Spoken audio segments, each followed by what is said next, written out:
ఏది పాపానికి దయ చూపావో అది కూర్చొని నిన్ను ఏళ్తా ఉంటుంది. ఒకటి. రెండోది, పాపంలో ఎందుకు పదే పదే పడుతున్నాను అంటే, ఆ పడుతున్న దానికి అనుకూలంగా నీవు దానికి అందుతున్నావు, అందుబాటులోకి వస్తున్నావు. నువ్వు అందుబాటులోకి రాకుండా దూరమవు, ఆటోమేటిక్గా నీకు అది ఎడమైపోయింది. కానీ ఏదో ఒక జామున నువ్వు దానికి అందుబాటులోకి వస్తున్న కారణం చేత ఆ పాపం మళ్ళీ నిన్ను జయిస్తుంది. నాకెందుకు అన్నయ్య, ఒక తమ్ముడు వచ్చాడు నా దగ్గరికి, నాకు ఊరక పాపపు తలంపులు వస్తున్నాయి అన్నయ్య, నాకు ఎందుకు వస్తున్నాయి అన్నాడు. మంచిది నాయన, నా దగ్గరకు వచ్చి అడిగి మంచి పని చేశావు, ఎందుకు వస్తున్నాయి అని అడిగావు కదా. ఎందుకు వస్తున్నాయి అంటే ఖాళీగా ఉన్నందుకు వస్తున్నాయి అని చెప్పా. ఖాళీగా ఉంటే నీకే కాదు పిచ్చోడా, నాకు కూడా వస్తాయి. ఎక్కడెక్కడ దిక్కుమాలిన ఆలోచనలన్నీ వస్తాయి. మరి బ్రెయిన్ ఉన్నప్పుడు ఆలోచనలు వస్తాయిగా, నాకు కూడా వస్తాయి. కాబట్టి ఇప్పుడు రాకుండా ఉండాలంటే ఏం చేయాలి? పరిష్కారం చెబుతా. ఖాళీగా ఉండవా, ఏదో ఒక పని చెయ్యి, లేదా బైబిల్ ముందేసుకో, లేదా ప్రార్థన చేయి, లేదా సువార్త చేయి, లేదా మందిరానికి వెళ్ళు, లేకపోతే తోటకెళ్ళు. ఏదో ఒకటి నువ్వు నీ డేని దేవుని సంబంధమైన విషయాల్లో బిజీ చేయి. అప్పుడు వస్తాయేమో నాకు చెప్పు. దేవునికి స్తోత్రం కలుగునుగా. సమస్య లేదు. నాకు తెలిసిన ఒక సంఘం ఉంది, పొద్దున్న లేచిన దగ్గర నుంచి సాయంత్రం నిద్రకు ఉపక్రమించి దాదాపు 12 దాకా వాళ్ళ చేపిస్తానే ఉంటారు. వాళ్ళకి సంపూర్ణ సమర్పణ దైవ సేవకి. పొద్దున తెల్లవారుజామున 3 లేపి అక్కడి నుంచి మొదలుపెట్టి ప్రార్థన చేయించి, తర్వాత ఆరాధన చేయించి, తర్వాత వాక్య ధ్యానం చేయించి, తర్వాత కాలకృత్యాలు, బ్రేక్ఫాస్టు, తర్వాత చర్చి సరౌండింగ్లో పరిచర్య, అక్కడి నుంచి మొదలుపెట్టి సాయంత్రం 12 దాకా వాళ్ళకి నడుస్తూనే ఉంటుంది. నేనన్నా, బ్రదర్ మీకు దురాలోచనలు ఏమి రావా అండి? ఖాళీ ఎక్కడుంది బ్రదర్ అన్న. కూర్చొని ప్రశాంతంగా ఉంటే కదా బ్రదర్, దురాలోచనలకి గ్యాప్ లేకుండా తోముతున్నారు మమ్మల్ని. ఇంకెక్కడ? నాకు తెలిసిన ఇంకొక దైవజనుడు ఉన్నాడు, ఆయన దగ్గర సమర్పణ వాళ్ళు ఉన్నారు.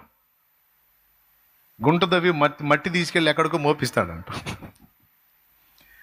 ఆడ మొత్తం ఈ మట్టి అంతా ఆడ కుప్ప పోసిన తర్వాత, అక్కడ కాదు కానీ ఆ మట్టి ఇక్కడికే తెచ్చిపోయిందంట అనమాట. అన్న ఇక్కడి నుంచి ఆడకు మోపించాం, మళ్ళీ అక్కడి నుంచి ఏడికి, ఎందుకంటే అన్న చెప్తే చెయ్యాలంతే. పిచ్చి పనే మంచి పని అనవసరం, చెప్పాడు చెయ్యి అంతే. అంటే కష్టపడటానికి, శ్రమ చేయటానికి, ఒళ్ళు వంచి పని చేయటానికి నేర్పారు. ఆకలితో ఉండటాన్ని నేర్పారు. పస్తులుండి ప్రార్థన చేయటం నేర్పారు. మోకాళ్ళ మీద ఉండటం నేర్పారు.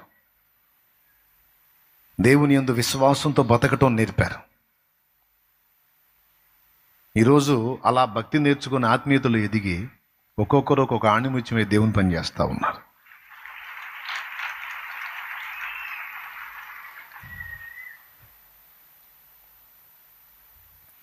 ఒక వ్యాధి వచ్చిందంటే ఎందుకు వచ్చింది? దేన్ని బట్టి విర్రవీగితే వచ్చింది? ఎక్కడ తేడా పడితే వచ్చింది? లేకపోతే నీతిగానే ఉన్నానా, ఏపుకు వచ్చినట్టు కష్టంలాగా వచ్చిందా ఈ జబ్బు? అట్లయితే దేవుడు దాన్ని స్వస్థపరిచి 2 దీవెన నీకు ఇస్తాడు. అది కూడా చెప్తాడు, ఎందుకు వచ్చింది నాయన, నా తప్పేదని ఉంటే చెప్పయ్యా, నేను సరి చేసుకుంటానయ్యా అని నువ్వు దేవుని ముందు కూర్చొని ఎందుకు అని అడుగు. అప్పుడు మొత్తం చెప్తాడు.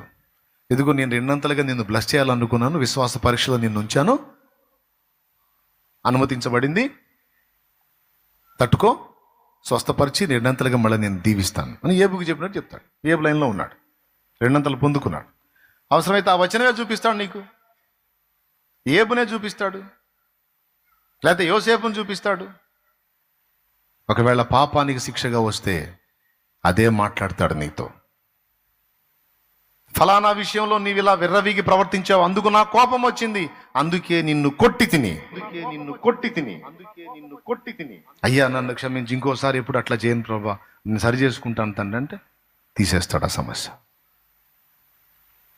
అట్లా సమస్త విషయాలలో దేవుని ఎదురికి వెళ్ళి, ప్రభువా నాకెందుకు ఇలా వచ్చింది, ఎందుకు ఇలా అయ్యింది, నా గతి ఎందుకు ఇలా మారింది అనేది ఒక ప్రశ్న వేయాలి.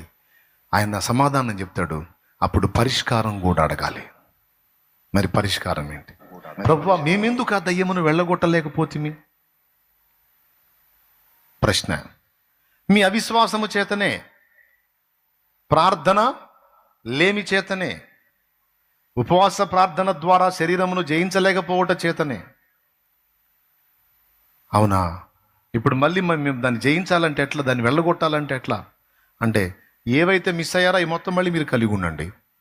ఆవగింజంత విశ్వాసం మరలా మీలో మొలచినట్లు మీరు సిద్ధపరచుకోండి. అప్పుడు ఈ కొండను చూసి పొమ్మంటే పోయిద్ది, రమ్మంటే వచ్చింది. కొండ అంటే ఎవరు తెలుసా? సమస్యలు, సైతాను, సమస్యలు కల్పించే వ్యక్తులు, ఎక్సెట్రా ఎక్సెట్రా. శాసించగలిగే దమ్ము వచ్చిద్ది, విశ్వాసం బలపడిద్ది. ప్రార్థన, ఉపవాస ప్రార్థనలు శక్తివంతంగా నీలో క్రియ జరిగించగలవు. అంటే సమస్య ఎందుకు వచ్చిందో కారణం చెప్తాడు, పరిష్కారం కూడా యేసయ్యే చెప్తాడు. కొడితే గట్టిగా.